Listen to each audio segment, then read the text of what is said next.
وہ حدیث بطاقہ ہے نا، کاغذ کے پرزے والی حدیث جامعہ ترمذی میں، کہ ایک شخص کے 99 دفاتر گناہوں کے کھولے جائیں گے اور نامہ مال تل رہا ہوگا، تو اللہ تعالیٰ فرمائے گا میں کسی کے ساتھ ناانصافی نہیں کرتا۔ دوسری طرف ایک کاغذ کا ٹکڑا ڈالا جائے گا جس پہ لا الہ الا اللہ لکھا ہوگا۔ وہ شخص کہے گا یہ ایک ٹکڑا کیا کر سکتا ہے، بس وہ رکھنے کی دیر ہوگی، وہ پڑھنا بھاری ہو جائے گا۔ اللہ کے نام سے تو وزنی کوئی چیز نہیں ہو سکتی، اسے کہتے ہیں کاغذ کے پرزے والی حدیث، اس کے لیے جنت کا حکم ہو جائے گا۔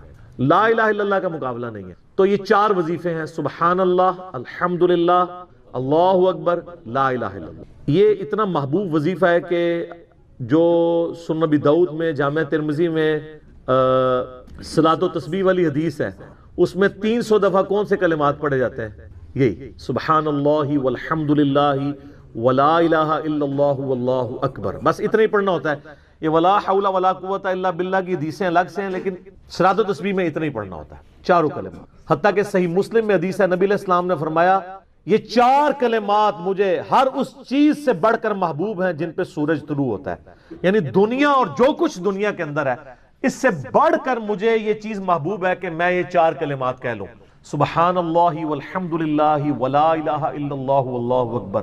اور صحیح مسلم کی ایک اور حدیث ہے کہ نبی علیہ السلام نے فرمایا اللہ تعالیٰ کو اس سے بڑھ کر کوئی اور کلمات محبوب نہیں ہے، اور یہ حصہ بخاری میں بھی ہے اس کا، اور اس میں اللہ تعالیٰ کی طرف سے کوئی پابندی نہیں ہے، تم ان کی ترتیب بھی بدل سکتے ہو، یعنی سبحان اللہ کے بعد آپ اللہ اکبر پڑھ لیں، پھر لا الہ الا اللہ، کوئی فرق نہیں۔ یہ ایک اوپن چیز ہے، آپ یوں بھی کر سکتے ہیں کہ پہلے 100 دفعہ پڑھ لیں سبحان اللہ سبحان اللہ سبحان اللہ، الحمدللہ الحمدللہ الحمدللہ، اللہ اکبر، کیونکہ را کو پھر لام سے ملائیں گے، اللہ اکبر اللہ اکبر اللہ اکبر، لا الہ الا اللہ لا الہ الا اللہ لا الہ الا اللہ۔ اور یوں بھی پڑھ سکتے ہیں، وہ زیادہ بہتر ہے، سبحان اللہ والحمدللہ ولا الہ الا اللہ واللہ اکبر، کیونکہ اکبر پہ وقف کریں گے، ورنہ یہ سبحان اللہ تو الحمدللہ ہی پڑھ نہیں سکتے آپ، کیونکہ الحمدللہ الحمدللہ الحمدللہ بنے گا کانٹینیوس، جیسے اللہ اکبر اللہ اکبر اللہ اکبر بن، تو وقف کرنا پڑے گا سوائے سبحان اللہ کے۔ سبحان اللہ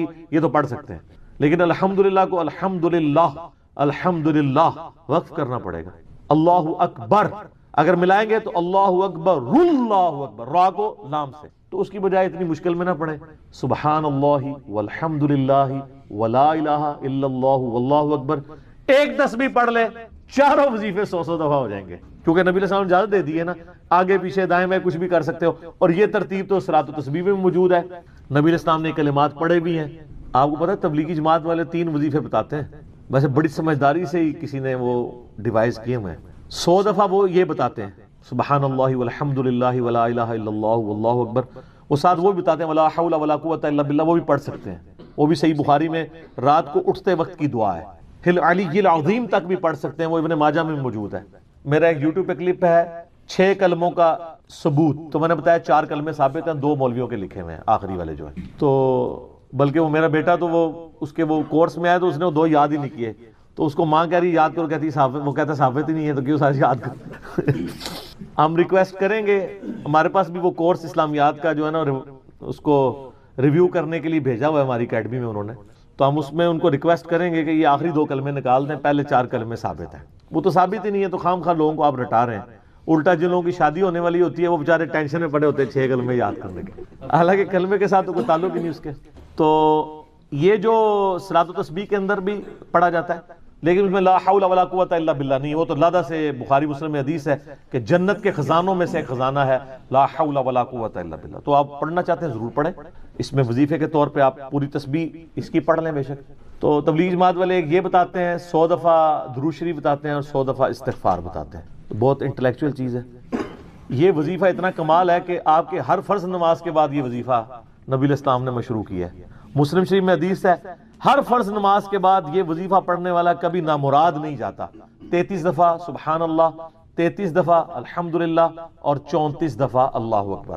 اور ایک حدیث میں ہے مسلم شریف کی کہ جو پڑھے 33 دفعہ سبحان اللہ، 33 دفعہ الحمدللہ، 33 دفعہ اللہ اکبر اور 100 کا عدد پورا کرنے کے لیے پڑھ لے لا الہ الا اللہ وحدہ لا شریک لہ لہ الملک ولہ الحمد وہو علی کل شیء قدیر، 100 کا عدد اس سے بھی پورا کر سکتے ہیں اور 100 کا عدد اللہ اکبر کہہ کے بھی پورا کر سکتے ہیں، تو اس کے سارے گناہ معاف کر دیے جائیں گے، اگرچہ سمندر کی جھاگ کے برابر ہی کیوں نہ ہو، لیکن وہ صغیرہ گناہ، کبیرہ گناہ صرف توبہ سے معاف ہوتے ہیں، وہ صحیح مسلم میں حدیث ہے کہ اگر بڑے گناہوں سے بچا جائے تو ایک جمعے سے دوسرا جمعہ، ایک رمضان سے دوسرا رمضان، اور ایک نماز سے دوسری نماز درمیان کے گناہوں کا کفارہ بن جائے گی۔ لیکن جو نماز ہی نہیں پڑھتا تو جمعہ پڑھتا رہے تو وہ تو بڑے گناہوں سے نہیں بچا ہوا نا۔ مسلم شریف میں حدیث ہے بندے کے کفر اور اسلام کے درمیان فرق نماز ہے۔ یہ نہ ہو کہ ایک رمضان پڑھ لے، اگر رمضان کے لیے چلے سارے، نہیں نا، اس طرح نہیں ہوگا۔ تو یہ وظیفہ اتنا کمال ہے، بخاری مسلم دونوں میں حدیث ہے۔ کچھ غریب صحابہ حضور کے پاس ہے، یا رسول اللہ ہر مقابلے میں ہم برابری کر لیتے ہیں امیر اصحاب کی، وہ روزے رکھتے ہیں ہم بھی روزے رکھ لیتے ہیں، وہ نمازیں پڑھتے ہیں ہم بھی نمازیں پڑھ لیتے ہیں، وہ جہاد کرتے ہیں ہم بھی جہاد کر لیتے ہیں، ایک معاملے میں آ کے ہم مارے جاتے ہیں۔ قرآن میں بار بار ہے اللہ کی راہ میں خرچ کرو، ہم تو خود ہی غریب ہیں، تو آپ ہمیں کوئی اس کا حل تجویز کریں۔ تو آپ فرمایا میں تمہیں ایک ایسی چیز بتاتا ہوں کہ تم ان کی برابری کر لو گے۔ تم ہر فرض نماز کے بعد 33 دفعہ سبحان اللہ، 33 دفعہ الحمدللہ، 34 دفعہ اللہ اکبر پڑھ لیا کرو۔ یہ بخاری مسلم دونوں میں۔ کچھ دنوں کے بعد پھر وہ حاضر ہوئے، یا رسول اللہ وہ تو امیر صحابہ کو بھی پتہ چل گیا، وہ بھی یہی کچھ پڑھ رہے ہیں، اب ہم کیا کریں؟ تو اسی تک لو جناب، تو اسی گرین کارڈ دے تے بلو کارڈ دے چکر پہ ہو، دنیا دے آخرت کے نہیں۔ صحابہ کرام آخرت کے بلو اور گرین کارڈ کی بات کر، تو نبی علیہ السلام مسکرائے، آپ نے فرمایا ذالک فضل اللہ یؤتی من یشاء، یہ اللہ کا فضل ہے، میں تو اللہ کا فضل نہیں روک سکتا، ٹھیک ہے نا۔ تو ظاہر ہے گیون سرکمسٹانسز اللہ کے دیے ہوئے ہیں، اس کے اندر آپ بیسٹ پرفارم کرنے کی کوشش کریں۔ اللہ کے فضل کو تو کوئی روک نہیں لگا سکتا نا، کوئی یہ نہیں کہہ سکتا کہ جی وہ یعنی تیرے ہوتے جنم لیا ہوتا کیوں نہیں ہوا، ہو سکتا ہے ابو جہل ہی ہوتا۔ تو جس حال میں اللہ نے رکھا ہے اسی کو آپ بہتر سمجھیں۔ تو اس طرح کی کئی احادیث ہیں جو ان وظیفوں کو سپورٹ۔ اچھا مسلم شریف میں ایک حدیث میں یہ بھی آیا کہ 10 دفعہ سبحان اللہ، 10 دفعہ الحمدللہ اور 10 دفعہ اللہ اکبر۔ اگر کسی کے پاس ٹائم تھوڑا ہے نا تو فرض نماز کے بعد یہ بھی پڑھ سکتے، 10 دفعہ بھی وظیفہ یہ والا کیا جا سکتا۔ ایک بڑی رکت انگیز حدیث، ہمارے یوسف بھائی نے اس پہ کلپ بھی بنایا ہے، صفین کی راتوں میں، بخاری مسلم دونوں میں حدیث ہے۔ مولا علی علیہ السلام خود روایت کر رہے ہیں، وہ کہتے ہیں کہ نبی علیہ السلام کو جب اللہ نے کشادگی دی، کچھ غلام آپ کو گفٹ ملے، تو میں نے فاطمہ سے کہا کہ تم پورا دن گھر کی صفائی کرتی ہو، چکی چلاتی ہو، اس کی وجہ سے ان کے ہاتھ پہ بھی نشان بن گئے تھے، اس طریقے سے سامان اٹھا کے لاتی تھیں تو وہ رسی کے نشان یہاں پڑے ہوئے تھے۔ تو نبی علیہ السلام سے جا کے جو ہے وہ ایک غلام ڈیمانڈ کر لیتے ہیں جو ہمیں ذرا ہیلپ آؤٹ کر دے گا، جب سب کو مل رہا ہے تو ہمیں بھی مل جائے گا۔ تو سیدہ فاطمہ حاضر ہوئی، یہ حدیث بخاری میں بھی ہے مسلم میں بھی۔ تو حضور علیہ السلام کے پاس گئیں، بات نہیں کر، طبیعت میں تربیت کس کی تھی سر؟ بولڈنس نہیں تھی وہ والی، حالانکہ باپ ہے اور حضور کو پتا تھا اپنی بچی کی عادت، تو وہ گئیں، بات نہیں کر سکیں، واپس چلی گئیں۔ تو حضور علیہ السلام محفل برخاست ہوئی، آپ خود آ گئے۔ سر وہ حدیث کمال ہے، مولا علی کہتے ہیں میں اور فاطمہ ایک چادر میں لیٹے ہوئے تھے اور نبی علیہ السلام ہمارے گھر میں آئے اور پاؤں کی جانب سے نبی علیہ السلام ہمارے بستر میں داخل ہوئے، حتیٰ کہ آپ کے پاؤں کی ٹھنڈک ہم نے اپنے سینے پہ محسوس کی۔ یعنی حضور علیہ السلام نے پاؤں کی جانب سے اپنے پاؤں انٹر کیے اور وہ پاؤں سیدہ فاطمہ اور مولا علی کے سینے تک پہنچ گئے تو انہوں نے ان کو سینے سے لگا لیا۔ سر یہ فرینکنس کسی صحابی کو نصیب ہو سکتی ہے؟ تو آپ نے فرمایا وہ فاطمہ تم آئی تھی، کوئی کام تھا؟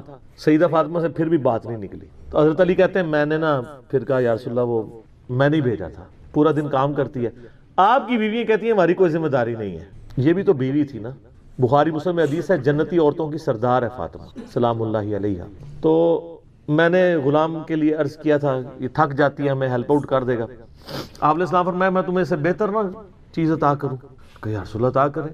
یعنی آپ لوگ تو سمجھ رہے ہوں گے کہ غلام مانگا ہے تو شاید ایک گھوڑا بھی ساتھ گفٹ مل جائے گا۔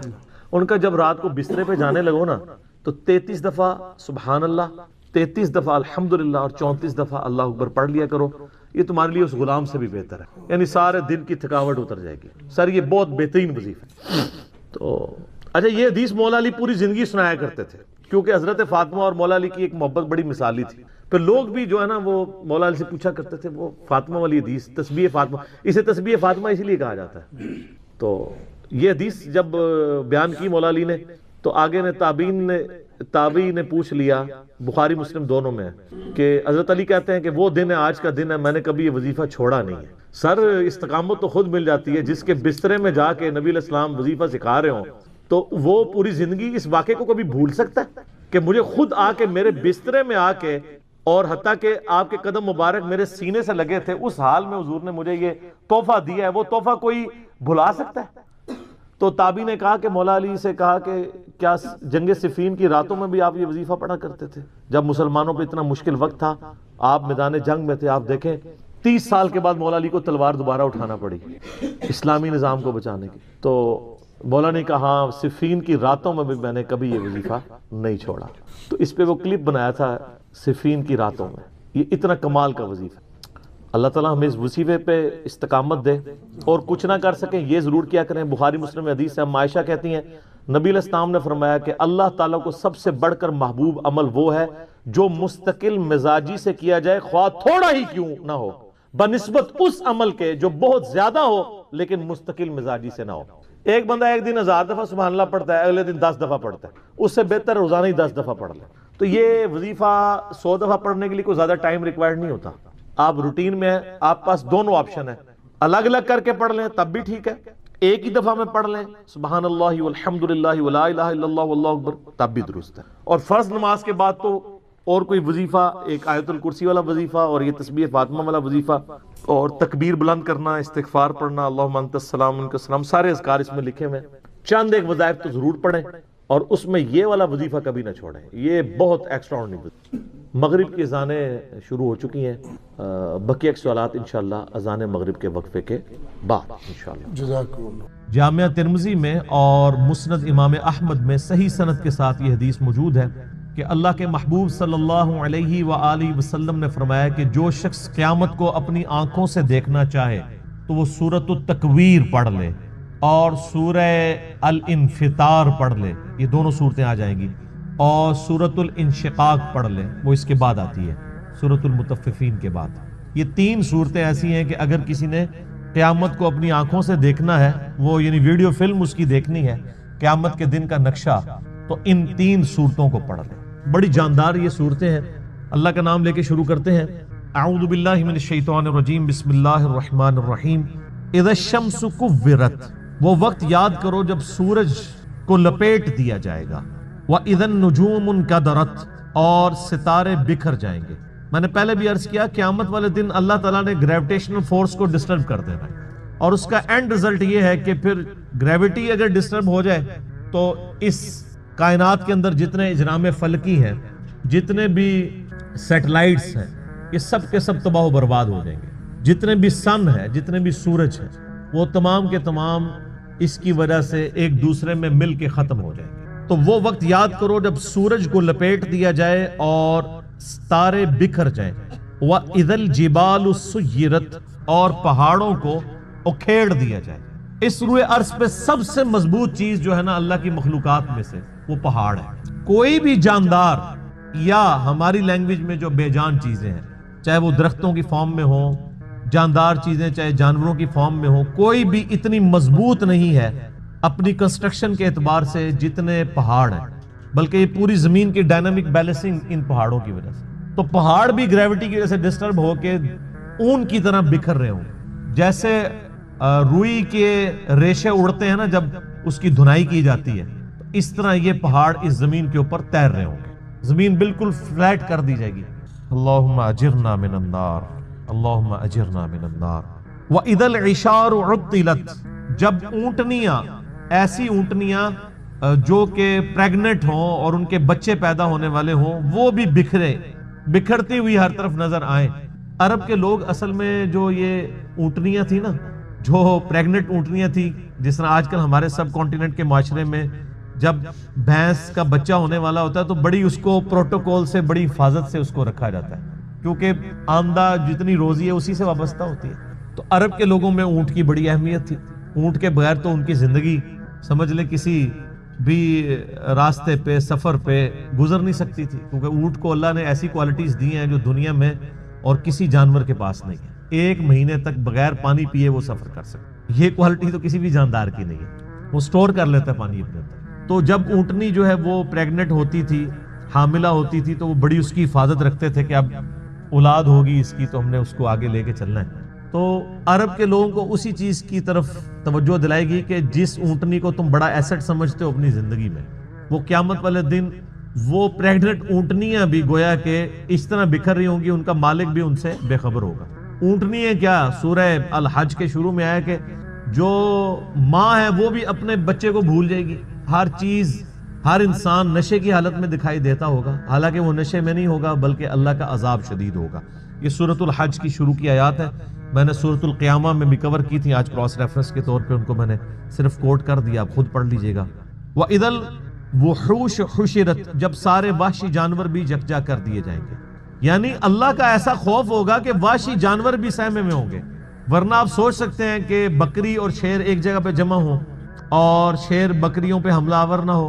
یہ دوسرے وحشی جانور بھی آپ کو دیکھیں کہ آپس میں لڑتے ہیں. شیر اور چیتوں کی لڑائی ہو جاتی ہے، مگرمچھ اور شیروں کی لڑائی ہو جاتی ہے.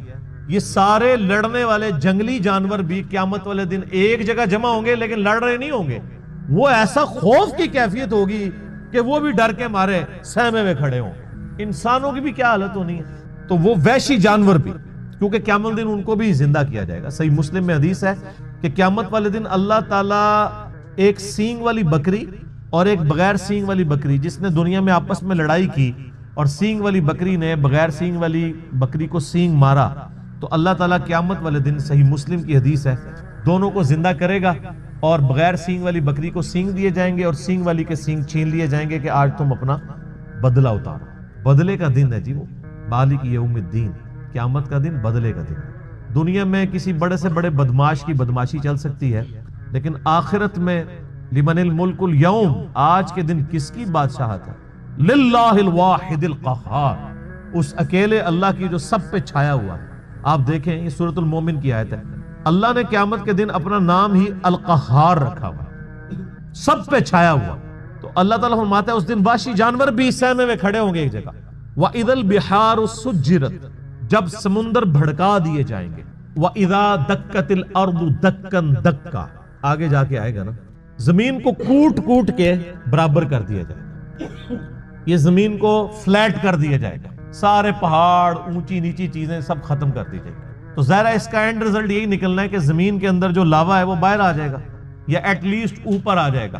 تو یہ جو سمندر ہیں، آپ کو پتا ہے سمندروں کے نیچے بھی آتش فشاں ہیں. بعض اوقات سمندروں کے اندر آتش فشاں پھٹتے ہیں تو ایک نئے نئے جزیرے بھی نمودار ہو جاتے ہیں.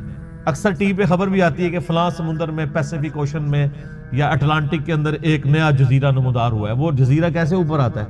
نیچے وہ آتش فشاں جو ہے وہ اگلتا رہتا ہے، لاوا، وہ سمندر کے پانی میں ٹھنڈا ہوتا رہتا ہے، وہ لاوا جمع ہو کے پورے کا پورا ایک نیا آئر لینڈ بن جاتا ہے. اور وہ آتش فشاں اتنے طاقتور ہیں کہ ان کی وجہ سے بعض اوقات جب پانی کے اندر ابال پیدا ہوتا ہے، جیسا کہ آپ کسی پانی کے برتن میں کوئی پتھر پھینکیں تو اس میں سے لہریں جنریٹ ہوتی ہیں نا، تو اسی طریقے سے سمندر کے اندر جب آتش فشاں پھٹتے ہیں نا تو اس کے جو بڑا بڑا لاوا نکلتا ہے وہ بڑے بڑے پتھروں کی فارم میں بن جاتا ہے. لیکن اس کی وجہ سے زمین کے اس لاوے کی وجہ سے سمندر کے اندر ویوز پیدا ہوتی ہیں، جیسا کہ باہر سے پتھر مارنے کی وجہ سے ہوتی ہیں. چاہے باہر سے پتھر مارا جائے چاہے اندر سے پتھر ہو، تو وہ ایک دفعہ ویوز تو نکلیں گی، اور وہی ویوز ہیں جو سونامی کی شکل میں. اور آپ جا کے ذرا یوٹیوب پہ ویڈیوز دیکھ لیں، ایک ایک سونامی آتا ہے تو لاکھوں لوگوں کی زندگی اور کروڑوں کی اور اربوں ڈالرز کی جو کنسٹرکشنز ہیں ان کو ختم کر دیتا ہے. تو قیامت والے دن بھی یہی ہونا ہے کہ وہ لاوا جب اگلا جائے گا تو یہ جو بڑے بڑے سمندر ہیں یہ سمجھیں کہ دیگیں بن جائیں گی، جیسے دیگ آپ آگ کے اوپر چڑھا دیں. اب یہ سارے سمندروں کے نیچے جب یہ آگ سلگ رہی ہوگی تو وہ نقشہ وَإِذَا الْبِحَارُ سُجِّرَتْ، جب سمندر بھڑکا دیے جائیں گے. ظاہر ہے سمندر کے اندر آگ لگ جائے گی، کیسے؟ سمندروں کے نیچے وہ آتش فشاں کی دیگیں ہوں گی تو یہ سمندر کے پانی بھی گرمائش کی وجہ سے ابل رہے ہوں گے. اللہم اجرنا من النار. سر انسان کی جائے پناہ کیا ہوگی پھر؟ تو خوش نصیب تو وہ لوگ ہیں جن کو اللہ کے عرش کا سایہ نصیب ہوگا. بخاری و مسلم میں حدیث ہے کہ قیامت والے دن اللہ کے سائے کے سوا، یعنی اس کے عرش کے سائے کے سوا اور کوئی سایہ نہیں ہوگا، اور 7 طرح کے لوگ اس کے عرش کے سائے کے نیچے ہوں گے. ان میں سے ایک شخص وہ ہے جس نے جوانی میں توبہ کر، در جوانی توبہ کردن شیوہ پیغمبری. یہ پیغمبروں کا طریقہ ہے جوانی میں توبہ کر. بوڑھا ہو کے تو شیر بھی شکار کرنا چھوڑ دیتا ہے. لن تنالوا البر حتى تنفقوا مما تحبون، تم کبھی بھی نیکی کا اعلیٰ درجہ حاصل نہیں کر سکتے جب تک کہ اپنی پسندیدہ چیز اپنے رب کو نہ دے دو. انسان کی زندگی میں سب سے پسندیدہ چیز اس کی جوانی ہے. جو جوانی اپنے رب کو دے دے تو ظاہر ہے وہ پھر اس چیز کا حقدار ہے کہ اسے اللہ کے عرش کا سایہ نصیب ہو. اس کے علاوہ بھی اور لوگ ہیں، اگر آپ نے وہ حدیث ڈیٹیل سے پڑھنی ہے تو وہ حدیث بخاری مسلم دونوں میں ہے. آپ مشکات کی پہلی جلد میں کتاب المساجد چیپٹر میں چلے جائیں تو یہ آپ کو شروع میں یہ حدیث مل جائے گی، کیونکہ اس میں ایک وہ شخص بھی ہے جس کا دل مسجد میں اٹک رہا ہو، اسی لیے وہ مساجد والے چیپٹر میں لے کے آئے ہیں، مشکات والے امام۔ تو اللہ تعالیٰ فرماتا ہے اس دن سمندر بھڑکا دیے جائیں گے، وَإِذَا النُّفُوسُ زُوِّجَتْ، اور جب جانوں کو جوڑ دیا جائے گا، یعنی مطلب روح اور جسم کا تعلق قائم کر کے مردوں کو قبروں سے نکال دیا جائے۔ وَإِذَا الْمَوْءُودَةُ سُئِلَتْ، اور جب کہ اس زندہ بچی سے پوچھا جائے گا جسے زندہ دفنا دیا تھا اس کے ماں باپ۔ آپ کو پتا ہے عرب کے لوگ بچی کی پیدائش سے وہ نفرت کرتے تھے، اور آج تک یعنی ہمارے سب کانٹیننٹ کے معاشرے میں وہ فرسودہ نظریات چل رہے ہیں، حتیٰ کہ مسلمانوں کے ہاں بھی چلتے ہیں، ہندوؤں کے ہاں تو بہت زیادہ ہے۔ 8 سے 15 سال پہلے کی آلموسٹ رپورٹ ہے BBC کی کہ انڈیا کے اندر روزانہ 3000 بچیاں پریگنینسی کے دوران مار دی جاتی تھی، 3000 روزانہ۔ ظاہر ہے 1 ارب سے زیادہ جب آبادی ہوگی، اب تو 1.5 ارب کے قریب پہنچ چکی، تو اس میں 3000 تو کچھ بھی نہیں۔ اسی وجہ سے آج انڈیا میں مردوں کی تعداد عورتوں سے زیادہ ہو گئی، 3000 بچے۔ آج بھی وہی چیزیں چل رہی ہیں، اور ہمارے بھی سب کانٹیننٹ کے معاشرے میں، آپ پنجاب کے معاشرے میں تو بالخصوص دیکھ لیں کہ بچی کی پیدائش کو ایک نٹوریس چیز سمجھا جاتا ہے، ماں کے حق میں بھی اور اولاد کے یعنی اعتبار سے باپ کے حق میں۔ اور وہ ساسیں جو خود فیمیل جینڈر سے تعلق رکھتی ہیں، وہ اپنے پوتی کے پیدا ہونے کے اوپر ناخوش ہو رہی ہوتی ہیں، حالانکہ انہوں نے نہیں سوچا کہ کیا وہ خود مرد تھی۔ وہ اگر فیمیل پیدا ہوئی ہے تو ٹھیک ہے، لیکن ان کے بیٹے کے ہاں اگر کوئی بچی پیدا ہو گئی ہے تو غلط ہے۔ کتنی یہ بری ٹریڈیشن۔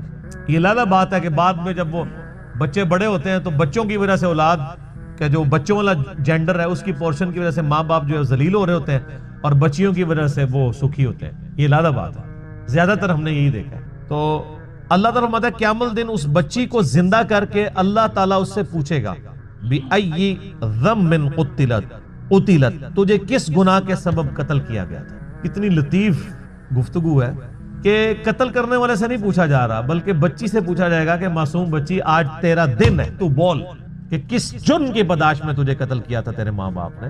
تو معصوم بچی کو اللہ تعالیٰ بیسیکلی اسے حوصلہ افزائی فرما رہا ہوگا کہ آج دن ہے، تجھے بدلہ دلایا جائے گا۔ کتنے صحابہ تھے جنہوں نے یعنی ایمان لانے سے پہلے کفر کی حالت میں اس طرح کے جرائم کیے ہوئے، اور اللہ تبارک و تعالیٰ نے اسلام لانے کے سبب ان کے ان گناہوں کو معاف کیا۔ کئی ایک واقعات ہیں جو آپ سنتے رہتے ہیں۔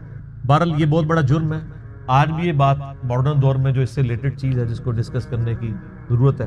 نیٹ کے اوپر آپ کو شعر و شاعری کی فارم میں بھی ایسی نظمیں ملیں گی سیدنا داہیہ قلبی رضی اللہ تعالیٰ عنہ کے بارے میں، کہ ان کی ایک چھوٹی سی بچی تھی جو انہوں نے دفنا دی تھی، اور جب وہ اسلام قبول کرنے کے لیے آئے تو انہوں نے پورا بڑا رکت انگیز واقعہ ہے، وہ انسان بیان بھی نہیں کر سکتا، تو وہ بیان کر کے کہا یا رسول اللہ مجھے کیا یہ میرا گناہ بھی معاف ہو جائے گا؟ تو اللہ نے فرمایا، اللہ کے نبی علیہ السلام نے فرمایا کہ اسلام پچھلے سارے گناہوں کو معاف کر دیتا ہے۔ بہرحال آج کے دور کے اعتبار سے اس میں عبرت یہ ہے کہ اللہ کا شکر ہے اسلام کی برکت سے لوگ کم از کم بچیوں کو دفناتے تو نہیں ہیں، لیکن پریگنینسی کے دوران ضائع کرانا بھی کسی نہ کسی درجے میں اسی جرم کے اندر فال کرتا ہے۔ پریگنینسی آئیڈینٹیفائی ہوگی، ایون آئیڈینٹیفائی نہ بھی ہوئی ہو کہ یہ میل ہے یا فیمیل، اس سے پہلے بھی آپ یہ کام کر نہیں سکتے، ایک اولاد کو قتل کرنے کے زمرے میں آتا ہے، اور قرآن حکیم میں بڑی سختی سے اس کی مذمت ہے۔ سورہ بنی اسرائیل میں تو اللہ تعالیٰ نے بالکل ایک اوپن فلسفہ بیان کیا ہے کہ مت قتل کرو اولاد کو مفلسی کے ڈر سے، تمہیں بھی ہم رزق دیتے ہیں، اس کو بھی ہم ہی رزق دیں گے، بے شک ان کا گناہ بہت بڑا جرم ہے۔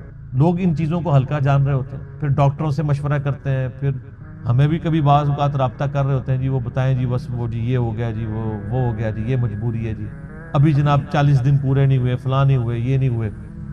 ونس پتہ چل گیا پریگنینسی ٹھہر گئی ہے، چاہے وہ 1 دن کی بھی ہے، آپ اس کو ضائع نہیں کروا سکتے۔ ہاں اس سے پہلے اگر کوئی بندہ وقفے کی کوئی صورتحال پیدا کرے تو وہ تو جائز ہے، میرے اس کے اوپر بخاری مسلم کی حدیث کی روشنی میں آپ فیملی پلاننگ لکھیں یوٹیوب پہ اور میرا نام لکھیں تو آپ کلپ کھول کے سامنے آ جائے گا۔ تو یہ آج اس کی ماڈرن فارم یہ ہے کہ لوگ پریگنینسی ضائع نہ کروائیں، یعنی لیکن جو ہے وہ جب آئیڈینٹیفائی ہو جائے تو پتہ چلے کہ فیمیل ہے تو پھر اس وقت ضائع کروا دیں، یا اس سے پہلے بھی کروائیں، یہ ایک ماڈرن فارم ہے، تو یہ بھی اسی طریقے سے اس کو کنڈیم کیا جائے گا۔ تو اللہ تعالیٰ ہمارا اس دن پھر بچیوں سے پوچھا جائے گا کہ تمہیں کس جرم میں قتل کیا گیا، یعنی بہت بڑا یہ جرم ہے۔ ابھی کچھ عرصہ پہلے انہوں نے مکے سے وہ آلموسٹ ابھی بھی وہ قبرستان پہاڑی کے اوپر میں نے وہ دیکھا ہوا ہے، قبرستان مکے کے اندر موجود ہے جہاں پہ وہ بچیوں کو زندہ درگور کیا کرتے ہیں۔ اب چونکہ مسجد حرام کی توسیع ہو چکی ہے، لہٰذا وہ تقریباً آلموسٹ مسجد حرام کے قریب ہی اگر آپ وہ باب الفاد والی سائڈ سے باہر نکلیں تو وہ پہاڑی پہ وہ اس قبرستان کی باقیات موجود ہیں جو انہوں نے مخصوص کیا ہوا تھا جہاں پہ بچیوں کو زندہ دفن کیا تھا۔ آپ دیکھیں آج یعنی اسلام کے اوپر اعتراض کیا جاتا ہے کہ جی اسلام بیسک ہیومن رائٹس کو اور عورتوں کے حقوق کو جو ہے وہ دباتا ہے، حالانکہ یہ کتنا بڑا ثبوت ہے کہ ہیومینٹی کو اس بڑی لعنت سے نجات ہی اسلام نے دلائی ہے۔ آج بھی آپ دیکھ لیں جو اسلام نے عورتوں کو عزت دی ہے کسی اور معاشرے نے نہیں دی۔ اس لیے آپ دیکھیں جب غیر مسلم عورتیں مسلمان ہوتی ہیں آپ ان کے انٹرویو سنیں تو وہ آپ کو پتہ ہے اس وقت جو غیر مسلم مسلمان ہو رہے ہیں نا ان میں 67% عورتیں ہیں اور 33% جو ہیں وہ مرد ہیں۔ عورتیں کہتی ہیں ہم سیکیور فیل کر رہی ہیں، ہمیں تو اسلام میں آ کے پتہ چلا ہے کہ عورت کی عزت ہی اسلام میں۔ وہاں گورے تو مطلب جو گوروں کے ملک میں تو گوریاں تو ترس جاتی ہیں کہ ان کو کوئی مخلص خاوند ملے، اور یہاں پہ مل جاتا ہے اسلام کی وجہ سے۔ خاوند کیا غلام مل جاتے ہیں کتنی عزت ہے۔ اور عورتیں جس طرح بوڑھی ہوتی ہیں ان کی عزت میں اضافہ ہوتا ہے، عورتیں سٹرانگ ہوتی جاتی ہیں اور مرد کمزور ہوتا جاتا ہے، اور جب ماں بن جاتی ہے تو آپ دیکھ لیں ہمارے سب کانٹیننٹ کے معاشرے میں کتنی عزت ہے۔ چند ایک مثالیں آپ ایک نوٹوریس دیں گے، اوورال تو ایک ورتھ ہے نا۔ اسی لیے یعنی جو غیر مسلم عورتیں مسلمان ہوتی ہیں وہ اسی چیزوں کو اپریشیٹ کرتی ہیں۔ آپ مسلمان عورت کو پوری زندگی اس پہ قائل کرتے ہیں کہ وہ نقاب کرے، اور غیر مسلم عورت مسلمان ہوتے ہی حجاب شروع کر دیتی ہے، اور آپ ان کے انٹرویو سنیں، وہ آپ کو خود بی بی سی انٹرویو کر چکی ہے ان سے، سی این این پہ آئے ہوئے ہیں، وہ کہتا ہے انہوں نے ڈیفینڈ کیا پورا نقاب کر کے عورتیں بیٹھی ہیں، اور کوئی جاہل عورتیں نہیں، پڑھی لکھی عورتیں۔ بلکہ آپ یوٹیوب پہ ایک ڈیبیٹ ہے، غالباً ایک فرانس میں ایک میکینیکل انجینئر تھی، وہ عورت جو مسلمان ہوئی اس نے پورا کالا نقاب اور پورا برقع کیا ہوا، اور دوسری طرف انہوں نے ایک مسلمان ملک کی ایک بال کھول کے مسلمان عورت بٹھائی ہوئی تھی، اور ڈیبیٹ یہ ہو رہی تھی کہ برقع ضروری ہے کہ نہیں۔ وہ غیر مسلم مسلمان ہونے والی برقعے کو ڈیفینڈ کر رہی تھی، اور جو پیدائشی مسلمان ہے کچھ بھی ہے تیرے محبوب کی امت سے ہے وہ کہہ رہی تھی یہ ضروری نہیں ہے۔ تو پھر اس عورت نے جو نیو مسلم تھی اس نے جو دلائل دیے ہیں یوٹیوب کے اوپر، یہ ڈیبیٹ پڑی ہوئی آپ دیکھ لیں، تو اس نے کہا میں نے تو اسلام میں آ کے اسلام کی خوبصورتی دیکھی ہے کہ عورت کی عزت ہے، ورنہ ہم جب اس طرح ہی پھرتی تھی تو ہمیں ہر کوئی کموڈٹی کے طور پہ دیکھتا تھا۔ آج ہم نے نقاب کیا ہوتا ہے تو کم از کم ہمیں ایک کموڈٹی کے طور پہ تو پیش نہیں کیا جاتا۔ اسلام کے اندر عزت ہے ایک عورت کی۔ تو قیامت والے دن اللہ تعالیٰ پھر اس بچی سے پوچھے گا جسے دفنا دیا گیا تھا زندہ یا قتل کر دیا گیا تھا، وَإِذَا الصُّحُفُ نُشِرَتْ، اور جب اعمال نامے کھولے جائیں گے، وَإِذَا السَّمَاءُ كُشِطَتْ، اور جب آسمان کی کھال ادھیڑ دی جائے گی۔ اس کا ایک معنی یہ بھی ہو سکتا ہے کہ آسمان بھی پھٹ جائے گا اور اوپر کی مخلوقات بھی انسانوں کو نظر آنا شروع ہو جائیں گی۔ اور یہ کھال ادھیڑنے کا ذکر سورہ رحمان میں بھی ہے کہ قیامت والے دن آسمان بالکل سرخ ہو جائے گا، جیسے آپ کسی جانور کی کھال ادھیڑیں تو اندر سے سرخ گوشت نکلتا ہے، اللہ کے غضب کی وجہ سے وہ سرخ نظر آ رہا ہوگا۔ وَإِذَا الْجَحِيمُ سُعِّرَتْ، اور جب جہنم دہکا دی جائے گی۔ جہنم ابھی بھی موجود ہے لیکن اس وقت ذرا اسے پھر مزید دہکایا جائے گا، تاکہ بلکہ وہ تو جوش مار رہی ہوگی مجرمین کے لیے، قرآن میں آتا ہے، اور جب مجرم پھینکے جائیں گے وہ کہے گی حل من مزید، اور بھی ہے تو میرے اندر داخل کیا جائے۔ اللہم اجرنا من النار، آمین۔ وَإِذَا الْجَنَّةُ أُزْلِفَتْ، اور جب جنت قریب کر دی جائے گی، یعنی وہیں پہ جن لوگوں نے دنیا میں اچھے کام کیے ہیں ان کی حوصلہ افزائی شروع ہو جائے گی، جنت بھی آ جائے گی، حاضر کر دی جائے گی، اور دوزخ بھی۔ عَلِمَتْ نَفْسٌ مَا أَحْضَرَتْ، یہ 13 آیات کے بعد اصل میں کانٹے کی بات کی گئی ہے کہ یہ سب کچھ باتیں کیوں ہو رہی ہیں۔ عَلِمَتْ نَفْسٌ مَا أَحْضَرَتْ، ہر نفس جان لے گا، اپنے سامنے پائے گا جو کچھ اس نے اللہ کے پاس بھیجا تھا، وہ حاضر کر دیا جائے گا۔ کسی نے دنیا میں نافرمانی کی تھی تو اس کا نام مال اس طرح کا سامنے آ جائے گا، اور جس نے دنیا میں ڈرتے ہوئے اللہ کے تابع فرمان بن کے اطاعت اختیار کی تھی، اس کے پیغمبروں کی پیروی کی تھی، اس کا نام مال بھی لا کے سامنے کر دیا جائے۔ تو ظاہر نام مال جب سامنے آئے گا تو پھر انسان اپنے اوپر خود ہی گواہ ہوگا۔ تو سورہ بنی اسرائیل میں آتا ہے کہ جب انسان کا نامہ مال سامنے رکھا جائے گا تو وہ اللہ تعالیٰ فرمائے گا آج تو اپنا حساب کرنے کو خود ہی کافی ہے، خود ہی اپنا حساب کر۔ اس لیے آپ دیکھ لیں یہ جو اخلاقی حص جو اللہ نے انسان کے اندر رکھی ہے کتنی ایکسٹرا آرڈنری ہے، کہ آج بھی دنیا کا بدکار سے بدکار شخص بھی، خواہ کو کسی مذہب سے تعلق رکھتا ہو یا ایون مذہب سے تعلق نہ بھی رکھتا ہو، اس سے بھی اگر پوچھیں نا کہ جھوٹ بولنا اچھا کام ہے یا سچ بولنا، تو دنیا کا سب سے بڑا جھوٹا بھی کہے گا کہ سچ ہی بولنا چاہیے، کیونکہ اخلاقی حص ہے۔ کسی کے ساتھ دھوکہ دہی کرنا یہ اچھا کام ہے یا کسی کے ساتھ حسن سلوک سے پیش آنا یہ اچھا ہے؟ وہ کہے گا جی دھوکہ دہی دینا جو برا ہے، حسن سلوک سے پیش آنا چاہیے۔ کسی کے ساتھ ظلم کرنا اچھا ہے یا کسی کی خیر خواہی کرنا؟ یہ اللہ نے ہماری انسٹنکٹ کے اندر یہ ساری کی ساری کوالٹیز رکھ دی. فَأَلْهَمَهَا فُجُورَهَا وَتَقْوَاهَا، برائی اور اچھائی کا مادہ اندر. انبیاء کرام تو صرف اس کو ایکٹیویٹ کرتے ہیں نور علی نور. انبیاء کی دعوت نہ بھی پہنچے تب بھی انسان کے اندر جو اخلاقی حصہ ہے اس کی وجہ سے وہ اللہ کی بارگاہ میں اکاؤنٹیبل ہے. کیونکہ انسان برائی کو برائی سمجھتا ہے، اچھائی کو اچھائی سمجھتا ہے، خواہ وہ کسی معاشرے میں رہتا ہو. تو ہر جان پھر اس دن اپنے نامہ اعمال کو سامنے دیکھ لے. یہاں پہ بھی آپ دیکھ لیں جو یہ کالجز کے یونیورسٹیز کے وہ بڑے جو یعنی بے حیائی کی زندگی گزارنے والے سٹوڈنٹس بھی ہیں نا، آپ ان کے بھی انٹرویوز کریں نا اگر، اور ان سے پوچھیں کہ آپ کی بیوی کیسے ہونی چاہیے، تو کہیں گے جی نیک شریف وہ پردہ کرتی ہو. اور اپنی حالت کیا ہوتی ہے؟ تو انسان کی انسٹنکٹ کے اندر موجود ہے. تو آپ جو کچھ پسند کر رہے ہیں اس کے لیے پھر ایفرٹ بھی پٹ کریں نا. خود آپ کی جو کریکٹر ہے، آپ کا کردار جو ہے وہ بغیرتی کے اوپر مبنی ہے اور آپ کی خواہش جو ہے وہ غیرت والی ہے، تو ایسا تو نہیں ہوگا. ان پٹ اچھی ہوگی تو آؤٹ پٹ اچھی نکلے گی. ان پٹ نیگیٹو کا کبھی بھی آؤٹ پٹ پازیٹیو رزلٹ نہیں آتا. فلا اقسم بالخنس الجوار الکنس، اللہ فرماتے ہیں نہیں اقسم، میں قسم کھاتا ہوں. یہ وہ لا آ گئی ہے نا، یعنی یہ سارے فرسودہ خیالات ہیں. جو لوگ کہتے ہیں نا قیامت نہیں آئے گی، نہ، غلط کہتے ہیں. اقسم بالخنس الجوار الکنس، میں قسم کھاتا ہوں، مجھے قسم سیدھے چلنے والے رکے رہنے والے ستاروں کی، جو یعنی کبھی رکتے ہیں اور کبھی چلتے ہیں ود رسپیکٹ ٹو زمین. آپ یہ کبھی رات کے وقت بھی اگر آپ نارتھ سٹار کو ڈھونڈنا ہو نا، تو وہ جو بڑا سا چمچا جسے کہتے ہیں نا ہم دبے اکبر، اس کے جو نچلے والے دو ستارے ہیں ان کی سیدھ میں نارتھ سٹار ہوتا ہے. تو وہ پوری رات آپ کو اس کی پوزیشن یوں نارتھ سٹار کے گرد یوں گھومتی ہوئی نظر آئے گی. رات کے وقت ادھر ہے تو آپ سحری کے وقت دیکھیں گے وہ یہاں پہنچا ہوگا. تو اللہ نے ہمارا ان ستاروں کو، جن کو اللہ نے اس طرح ایڈجسٹ کیا ہے ود رسپیکٹ ٹو زمین، ان کی اورینٹیشن بدلتی ہے. مجھے ان کی قسم، یعنی ان کی قسم کا مراد یہ نہیں کہ وہ بہت عظیم ہے، مراد یہ ان کے بنانے والے کی قسم جس نے ان کو ان کاموں میں لگایا. واللیل اذا عسعس، اور رات کی جب وہ جانے لگے، والصبح اذا تنفس، اور صبح کی جب وہ سانس لے. صبح بھی تو سانس لیتی ہے نا. صبح کا وقت آتا ہے تو آپ دیکھیں کہ ایسے جیسے ایک شخص کی سانس آپ فیل کرتے ہیں اس کی زندگی کی علامت. رات کو بالکل سناٹا چھایا ہوتا ہے، جب رات جانے لگتی ہے صبح آتی ہے تو گویا یہ صبح سانس لے رہی ہوتی ہے.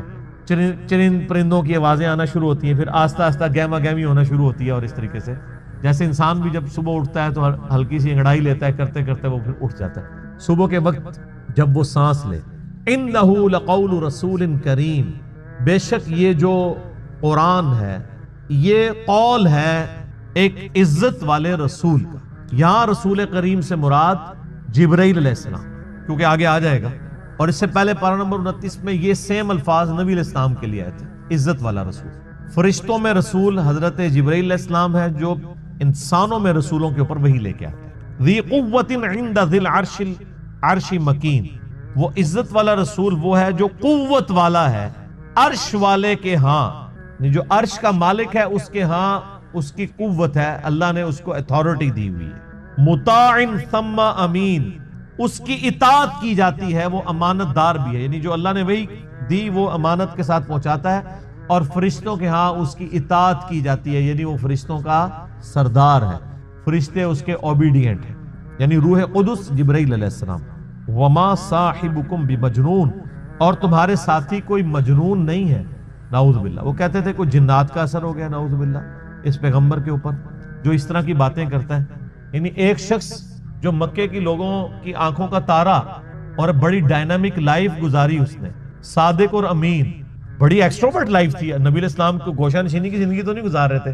پہلے آپ لوگوں کی بھیڑیں چڑھایا کرتے تھے، پھر اللہ تعالیٰ نے فائنینشلی اسٹرانگ کیا، ایک مکے کی امیر عورت کے ساتھ آپ کی شادی ہو گئی، پھر ان کے لیے تجارت کا سامان لے کے جایا کرتے تھے. لوگ آپ